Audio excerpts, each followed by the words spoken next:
पहले आपने सुना होगा कि बर्मा के अंदर लाखों मुसलमानों पे जुल्म हुआ। उसके बाद आपने सुना कि फिलिस्तीन में मुसलमानों पे जुल्म हुआ। फिर आपने सुना कि लेबनान के अंदर मुसलमानों पर जुल्म हुआ। अब तो बिल्कुल सर पे आ गई। तुम्हारे घर में आपके शहर की जामा मस्जिद को लोगों ने मंदिर बता दिया। 800 साल से वहां पर नमाज हो रही है, मस्जिद बनी हुई है, लेकिन जितने भी शरपसंद लोग हैं, फितना फैलाने वाले लोग हैं, और जो लोग ये चाह रहे हैं कि दंगा हो, फसाद हो, बलवा हो, वो दिन रात यूट्यूब पे, गूगल पे, फेसबुक पे उनकी वीडियो भरी पड़ी है। कोई कहता है कि यहां पर जो है मंदिर तोड़कर मस्जिद को बनाया गया, कोई कहता है कि हम मस्जिद को तोड़कर मंदिर बना देंगे, कोई कह रहा है कि हम यहां से मस्जिद को हटा देंगे। तरह तरह के फितने, तरह तरह के हथगंडे, तरह तरह के प्रोपेगेंडे अपनाए जा रहे हैं। मुसलमानों के सब्र का इम्तिहान लिया जा रहा है, मुसलमानों को उकसाया जा रहा है। अल्लाह अल्लाह, एक बार मस्जिद का सर्वे हो गया, दोबारा सर्वे किया गया। आपने वीडियो देखी होगी, जब सर्वे की टीम जा रही थी, नारे लगाए जा रहे, मुसलमानों को भड़काया जा रहा है। उसके बाद जब मुसलमानों ने एहतिजाज किया, विरोध किया और कहा कि ये भड़काऊ नारे ना लगाए जाएं, ये इस तरह का प्रोपेगेंडा ना चलाया जाए जिससे अमन और शांति भंग हो जाए, तो उल्टा मुसलमानों को टारगेट किया गया, मुसलमानों को निशाना बनाया गया। आपने देखा वहां पर गाड़ियां जलाई गई, पत्थर फेंके गए। 5 नौजवान इस दारे फानी से दारे बका की तरफ रहलत फरमा गए। और उस दिन मुसलमान सदमे में था, गम में था, और मुसलमानों के चेहरे उतरे हुए थे कि हमारे 5 भाई अल्लाह अल्लाह गोलियों का निशाना बन गए। 5 भाई हमारे जो है गैर मुस्लिमों की गोलियों का निशाना बन गए, और कह रहे थे सैयद साहब दुआ करना, दुआ करना, दुआ करना, अल्लाह मस्जिद की हिफाजत फरमाए, अल्लाह इस्लाम की हिफाजत फरमाए, अल्लाह मुसलमानों की हिफाजत फरमाए। हमने कहा हम नमाज पढ़ेंगे, इंशाल्लाह दुआ भी करेंगे, और दुआ के साथ साथ जहां तक हो सकेगा संविधान के दायरे में रहकर हम जो है कानूनी कार्रवाई भी करने की कोशिश करेंगे। मगर मैं आपसे पूछना चाहता हूं, वहां पर दंगा हुआ, फसाद हुआ, बलवा हुआ, 5 नौजवान शहीद हो गए। आपको इतनी तौफीक हुई कि आप उस दिन गुनाह से तौबा करते, तौबा करने के बाद मस्जिद में आते, मस्जिद में आकर अल्लाह की बारगाह में झुककर सजदे करके अल्लाह की बारगाह में दुआ करते, परवरदिगार आलम बारे इला खालिक कायनात मालिक कायनात, हम कमजोर हैं, लाचार हैं, जालिम जाबिर बदबख्त मुसलमानों पर जुल्म कर रहे हैं, जबर कर रहे हैं, तशद्दुद कर रहे हैं। मौला तू हमारे भाइयों की हिफाजत फरमा। हमारा हाथ इनके गिरेबान तक नहीं पहुंच सकता, मगर परवरदिगार आलम तू कादिर मुतलक है, तू ही ताकत वाला है, तू ही पावर वाला है। तमाम ताकतें, तमाम पावरें तेरे पास है। ए मुसलमान, अगर तू दुआ करता तो रब कुरान में फरमाता है वक़ाला रब्बुकुम उदऊनी अस्तजिब लकुम। ए मेरे बंदे, तू मुझसे मांग, तू मुझसे दुआ कर, मैं तेरी दुआओं को कबूल करूंगा।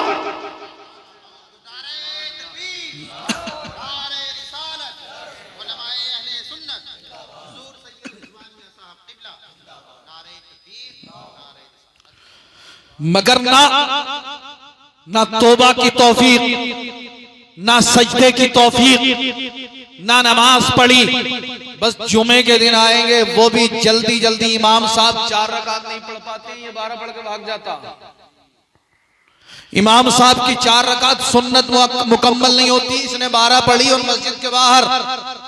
और फिर हंसी हो रही है, मजाक हो रहा है, ठिट्ठा हो रहा है। आज आप देख रहे हैं पूरी दुनिया आपको मिटाना चाहती है। कोई कहता हम अजानों पर पाबंदी लगा देंगे, कोई कहता हम कुरान से 26 आयतों को निकाल देंगे, कोई कहता है कि हम ख्वाजा गरीब नवाज की दरगाह जो है उसे तोड़कर वहां पर मंदिर बना देंगे। तरह तरह के प्रोपेगेंडे, तरह तरह की प्लानिंग, तरह तरह की कोशिशें की जा रही है कि किसी भी सूरत से मुसलमानों को भड़काया जाए। जब ये कुछ विरोध करें तो इनके घर तोड़े जाएं, इनके ऊपर गोलियां बरसाई जाएं, इन्हें जो है यहाँ से भगाया जाए, जुल्म किया जाए, इनके ऊपर तशद्दुद किया जाए, इन्हें सताया जाए। ए मुसलमान, अभी भी वक्त है, अभी भी वक्त है, अभी भी वक्त है। अब मौत सर पर खड़ी है, अल्लाह का अजाब सर पर खड़ा है। अपनी जिंदगी के अंदर इनकलाब ला। जो नमाज नहीं पढ़ता नमाज पंजगाना बा जमात अदा करे, जो चेहरे पर दाढ़ी नहीं रखता वो दाढ़ी रखे, जो जिस तरह का गुनाह कर रहा है गुनाह से तौबा करे और चैलेंज कर दे, ए दुनिया वालों मैं तुमसे नहीं डरता हूं, और कह दो वो कोई और होगा जो अपना ईमान दे देगा, नबी का चाहने वाला नामे नबी पर जा। मगर यार बात फिर वो ही कि जो सर झुक नहीं सकता वो कट कैसे सकता। जो लोग 5 दिन मुजरा देखे बगैर ना रुक सके तो वो जान दे देंगे। जान देना तो बहुत बड़ी बात है। मुझे लग रहा है अगर वक्त पड़ा तो कुछ लोग नाम ही बदल के बता देंगे। कोई गुनाह ऐसा बचा हुआ नहीं है जो हमारे समाज, हमारे मुआशरे, हमारी सोसाइटी में पाया नहीं जा रहा। झूठ हम बोल रहे हैं, चुगली हम कर रहे हैं, गीबत हम कर रहे हैं, अल्लाह के अहकाम पर अमल हमारा नहीं, पैगंबर आजम की सुन्नतों पे अमल हमारा नहीं। शादियों में बेहयाई हमारे घरों में मौजूद है। यहाँ पर मस्जिदें तोड़ने की तैयारी चल रही है, शादियों में डीजे बजा रहा। यहाँ पर मस्जिदें तोड़ने की प्लानिंग चल रही है, ये शादी में इसके घर में ढोलक बज रही है। यहाँ पर मस्जिदों पे मुकदमे किए जा रहे हैं और ये शादियों में जो है जानवरों की तरह डांस कर रहा है। ए नौजवान बता, जब कयामत का दिन होगा, नफ्सी नफ्सी का आलम होगा, रब फरमाएगा ए मुसलमान मैंने तुझे कुरान दिया, अपना महबूब अता किया, मैंने तुझे अपने महबूब की उम्मत में पैदा फरमाया, मैंने तुझे ईमान दिया था। ये बता, जिस वक्त जालिम मस्जिदों पर हमले कर रहे थे, मदरसों पर हमले कर रहे थे, बेगुनाह मुसलमानों को कत्ल किया जा रहा था, उस वक्त तूने क्या किया? क्या जवाब दोगे? ये कहोगे मौला मैं डीजे पे नाच रहा था, घर में खुशी थी तो ढोल बजा रहा था, चेहरे पे दाढ़ी नहीं रखी, नमाज मैंने नहीं पढ़ी, अहकाम कुरान पे अमल मैंने नहीं किया, मैं चुगली कर रहा था, इंस्टा पर मुजरे देख रहा था, यूट्यूब पर जो है फहश वीडियो देख रहा था। मेरे भाई, दुनिया की कोई ताकत, दुनिया की कोई पावर, दुनिया की कोई कुव्वत आपको उस वक्त बचा नहीं पाएगी। इसलिए आज वक्त है, हम सब एक एक लम्हा मौत के करीब होते चले जा रहे हैं और ये मौत का मामला कोई आसान नहीं है। सरकार फरमाते हैं कि जब किसी गुनहगार को मौत आती है, उसके जिस्म से उसकी रूह निकलती है तो उसे तकलीफ होती है। सहाबा इकराम ने अर्ज किया, या रसूल अल्लाह मौत की तकलीफ कैसी है? सरकार ने फरमाया, मेरे सहाबा सुनो, अगर इंसान के जिस्म पर तलवार के 1000 वार किए जाए तो जितनी तकलीफ होगी उससे कहीं ज्यादा मौत के वक्त इंसान को तकलीफ। 1000 तलवार से टुकड़े कर दिए जाए, 1000 तलवार के वार किए जाए, 1000 मर्तबा तलवार के जख्म देने से जो तकलीफ पहुंचती है उससे कहीं ज्यादा मौत की तकलीफ सख्त होती है।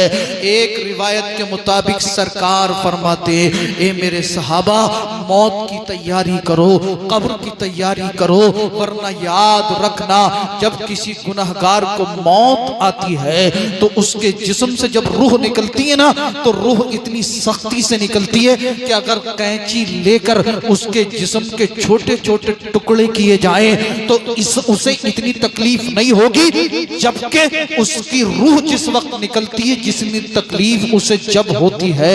अभी भी वक्त है, अपनी जिंदगी के अंदर इनकलाब लाओ, अपने फ्यूचर को संवार लो, अपने मुस्तकबिल को बना लो, नमाजों की पाबंदी करो, पैगंबर आजम की सुन्नतों पे अमल करो, वरना याद रखना एक दिन आप मुझे याद करेंगे कि एक आलिम दीन था, बार बार अल्लाह और उसके रसूल का वास्ता देकर समझाता था गुनाह मत करो, गुनाह से तौबा करो।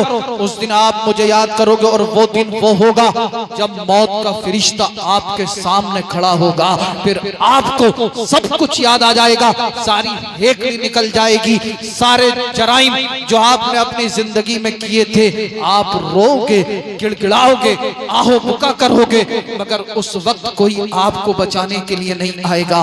आपने देखा होगा बाज़ मर्तबा जब किसी इंसान की रूह निकलती है ना, आंखों की पुतलियां ऊपर चढ़ जाती है, हाथ अकड़ जाते हैं, जिस्म ऐंठने लगता है, देखने वालों के रोंगटे खड़े हो जाते, अल्लाह अल्लाह, मगर उसके बावजूद हम जो है गुनाहों से बचने के लिए तैयार नहीं। मौत की तकलीफ, मौत की सख्ती, उसके बाद हम कब्रिस्तान में अपने अजीज को लेकर जाते हैं, कब्र तैयार की जाती है, कब्र में मुर्दे को रख दिया गया, तख्ते लगाए गए, लोग आते हैं पढ़ते हैं मिनहा खलकनाकुम, एक लफ मिट्टी डाल दी, वफीहा नुईदुकुम, दूसरा लफ मिट्टी डाल दी, वमिनहा नुखरिजुकुम तारतन उखरा, तीन लफ मिट्टी के इंसान की कब्र पे डाल दिए गए। उसके बाद दुआ हुई, अल्लाह रहीम है, करीम है, उसकी रहमत से उम्मीद कवी है कि वो किसी ना किसी मुसलमान की दुआ की बरकत से उस दुनिया से जाने वाले के गुनाहों को माफ फरमा दे।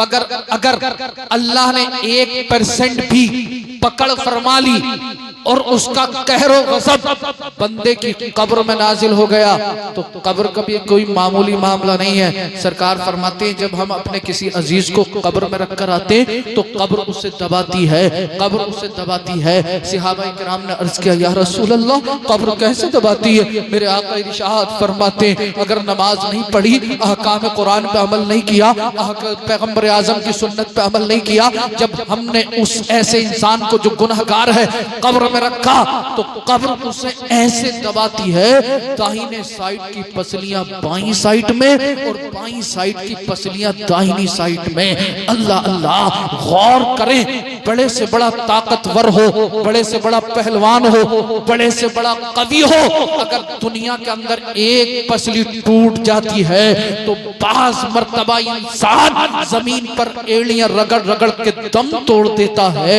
ए मुसलमान गौर कर, अगर गुनाहों के सबब तुझे कब्र ने दबाया, तेरी कब्र तंग हो गई और कब्र ने तेरी पसलियां तोड़ दी तो तुझे कौन कब्र में बचाने के लिए आएगा?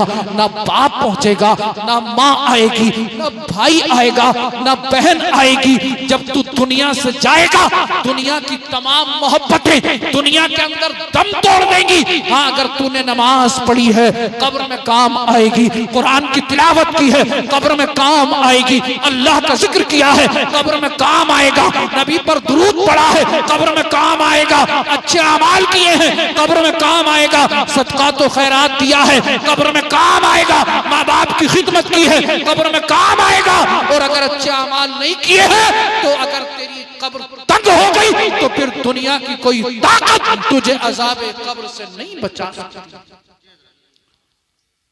बड़े से बड़ा ताकतवर, बड़े से बड़ा पहलवान, बड़े से बड़ा कवि, अगर एक पसली टूट जाए तो बाज़ मर्तबा तकलीफ इतनी ज्यादा होती है कि इंसान जमीन पे एड़ियां रगड़ रगड़ के दम तोड़ देता है। और जब कब्र में सारी पसलियां टूटेंगी उस वक्त कितनी तकलीफ होगी।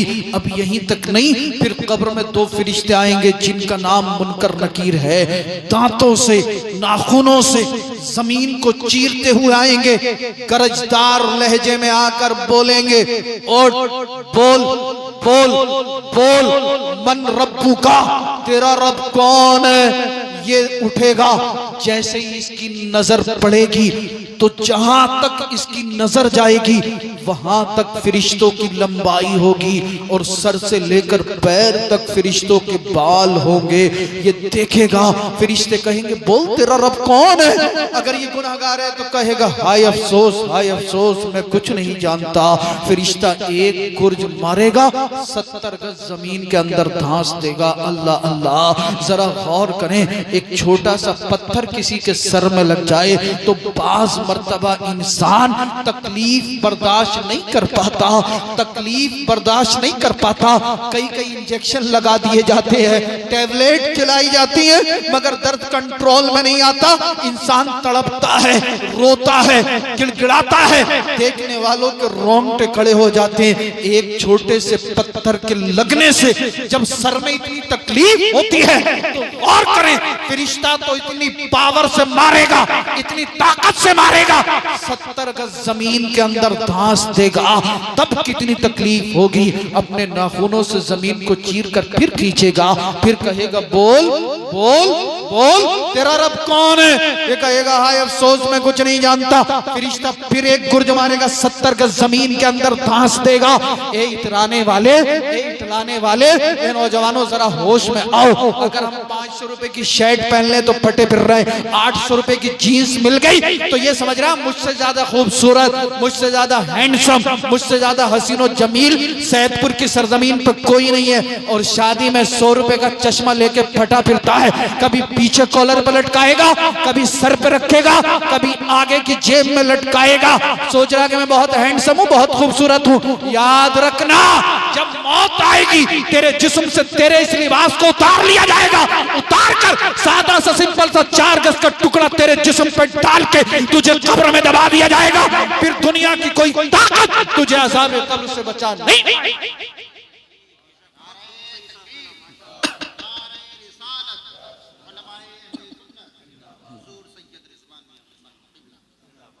और कोई ब्रांड की पहन ले फिर तो पूछो ही मत। ब्रांड का लोगो, इतनी ठंड में भी अगर कोई ब्रांड की शर्ट ले आए ना तो जैकेट वैकेट कुछ नहीं पहनेगा, बस वो ब्रांड का लोगो दिखना चाहिए। और अगर लोगों ने तवज्जो नहीं दी तो कहेगा लल्ला पढ़ के देखिए ये क्या लिख रहा। जताना है ना कि मैं फला ब्रांड की लाया हूं, और लागा 1000 की तो बतागा 3000 की, और फिर फटा फिरेगा।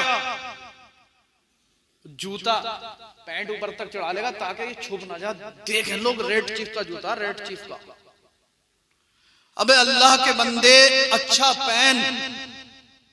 अगर तेरे दिल में तकब्बुर आ गया ना जर्रा बराबर, तो अल्लाह तुझसे नेमतें भी ले लेगा। और हो सकता है ये तकब्बुर इतनी बुरी बला है कि इंसान को तबाह बर्बाद कर देती है। बालों में झटके, और अब तो पता नहीं क्या क्या स्टाइल बना कर रहे हैं। एक को तो मैंने देखा तो ऐसा लग रहा है जैसे कि मुर्गे की चोंच पे बाल रखे हुए हों, ऐसा नए नए स्टाइल। फिर कह रहे हैं बोले जुल्म हो गया मुसलमानों पे, जुल्म।